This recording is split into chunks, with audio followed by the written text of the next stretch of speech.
A master narcissist, H.G. Tudor says. How narcissists use coded advanced language. The words that our kind use are the instruments of our dark profession. Words are advantageous because they are so easy to say. There is little effort involved in uttering a sudden profane insult or a sentence designed to bring about submission. A barked injunction or a passionate phrase are readily conjured up and sent in your direction. Of course, there are times when the more skilled practitioners amongst our brethren use them to create a stunning tapestry of woven wonder for you to look upon in a lengthy letter. A seemingly heartfelt declaration of love that needs to be requited, an apparent mea culpa, non mea maxima culpa for our wrongdoings arising from our tortured behavior, or the mercy-seeking begging missive seeking absolution and forgiveness. Whilst there are of course plenty of actions in the dynamic between you and I, it is the words which are everywhere. From those spoken, to the text messages, the emails, the social media announcements, the invitations, the letters written in beautiful copper-plate handwriting, always a winner, the one word daubed in paint on the side of your house, the insult scratched into your car's wing, and the bloodied threat daubed on a note and wrapped around a brick hurled through your window. Those words are absolutely everywhere. Easy to use, quick to appear, and with them such import and impact on those listening, and of course, the empathic individual is invariably an excellent listener who drinks in what we have to say or write. From weasel words to roaring rhetoric, we deploy phrases and sentences to bring about compliance, to secure sympathy, to tug at your emotions and evoke responses. Instinct allows us to mirror and conjure up those tantalizing expressions which go straight to your core, coiling about your heart and either dragging it towards us or tearing it to shreds, dependent on where you happen to be on the narcissistic roller coaster. I have repeatedly explained that we prefer to conserve our energy. We do not want to have to do more than is necessary because our energy is required for the purposes of establishing the seduction of our primary source and the maintenance of our fuel lines through our growing fuel network. We do not want to be rushing around doing things. It is far more effective to tell you how we supposedly feel about you, write it in one text message to send to 5 different recipients to cast the net wider and see what can be caught, and to rely on the images created by our words. By conserving this energy, we are able to achieve more. We can target more people, seduce with greater effectiveness, and evaluate with increased impact. The lesser narcissist is not an especially skilled wordsmith, albeit the upper lesser will have his or her moments. This lack of delicious prose or flowery compliments does not, however, hinder his use of words as a method of control. He will channel it into the use of a pet name, which is seemingly special, and use that with regularity. His base vulgarities, which are texted when he is roping in a target, are often aimed at those who are operating on a similar language and literary level to him. Take for example the 419 frauds, also known as advance fee frauds. You will know that those emails, usually hailing from Nigeria, where the emails are contrary to S419 of their criminal code, hence the name, where Crown Prince Mbongo explains how as a trusted advisor or improbable relative you can help him move $49 million from an account and he will cut you in for 20%.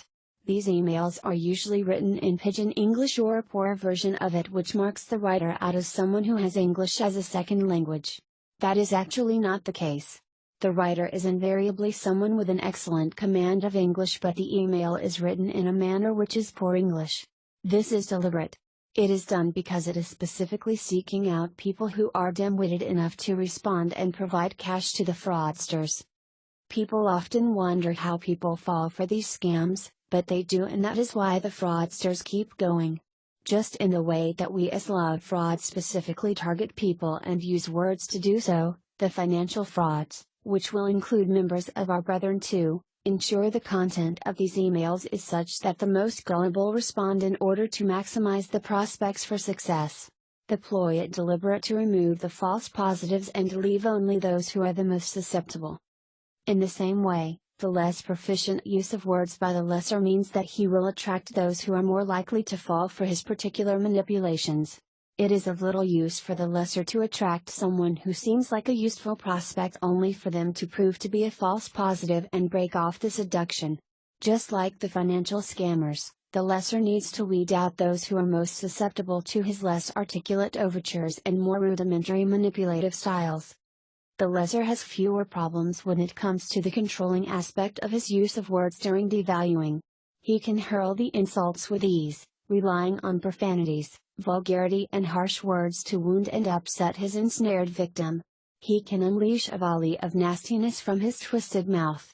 His roar of disapproval, the reliance on bellowing and shouting over the actual complexity of the sentences, is entirely effective at cowing, controlling and browbeating the victims which he will stand the greatest chance of effectiveness delivery of the prime aims with. As for the mid-range narcissist, he has some charm, and with the increased cognitive function comes a pleasant and desirable seduction where sweet, caring messages are used. He will spend much of his seduction stealing the phrases and verses of famous authors and poets. He knows where to find these texts and will either plagiarize them wholesale or add his own twist to the existing works. The mid-range will control through a sugary sweet seduction and can engage in extensive text campaigns as part of his luring of the victim.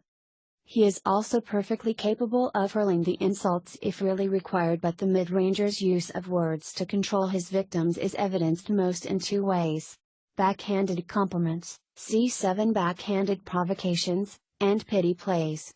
The mid-ranger is an expert at the passive-aggressive barbed comment and can issue those which have you at first smiling and then reacting as you realize the import of what has just been said to you. The mid-ranger's true proficiency lies in his ability to control you through the use of pity plays, which he will roll out through his long involved explanations of hardship, misery, difficulty and adversity.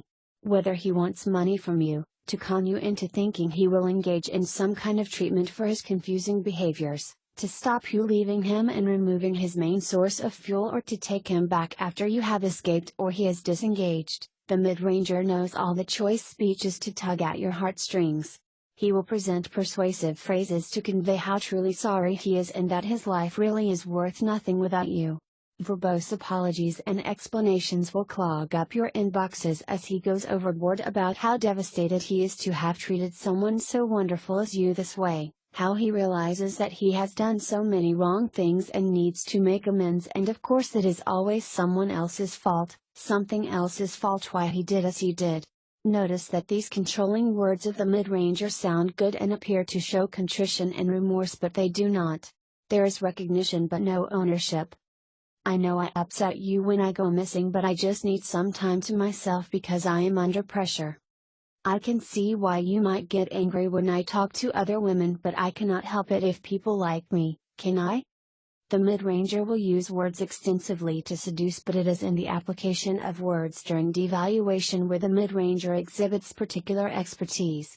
Do not think that the mode du jour of the mid-ranger, the silent treatment, is some kind of aberration for such a prolix individual. He is of course courting somebody else with his sweet sentences whilst you are given a dose of cold fury. As for the greater, well, our mouths and tongues are the ultimate weapons.